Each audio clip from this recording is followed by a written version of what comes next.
Hi guys, welcome to Parish with the Call. My name is Stephen Dawes, and today, well, yesterday I did a live stream, and some of you were very fantastic in the live stream. You've given me loads of questions and stuff like that, and good opinions. So thank you for joining me if you were there.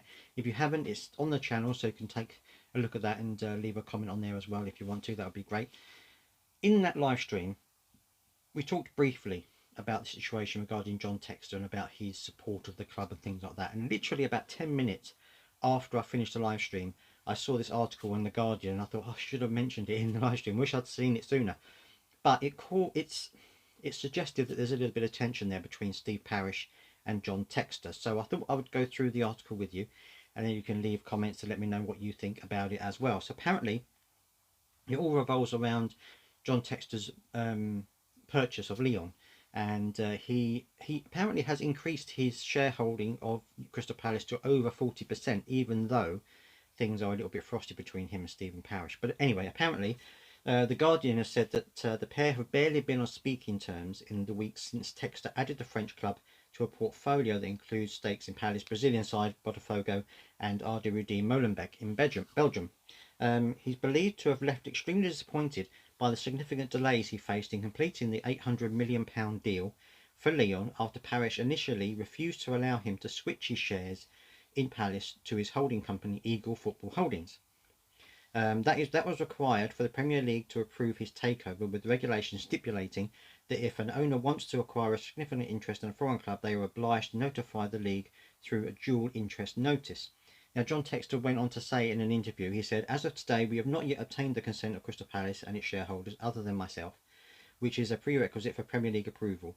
That's what he said on the 5th of December. He said, "We have made significant progress over the past few days and believe we are on a good path to find an agreement in the next few days." It's just, then approval was granted, so he was allowed to buy Lyon.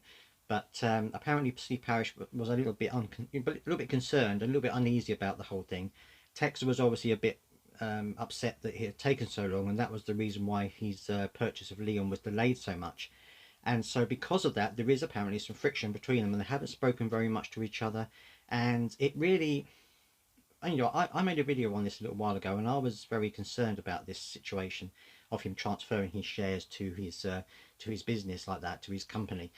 I was a little bit concerned about it. Obviously, I'm not a financial person, a financial advisor, or anything like that, so I don't know the ins and outs of it. But I was a little bit concerned about it, and obviously, Steve Parish was obviously a little bit concerned about it as well.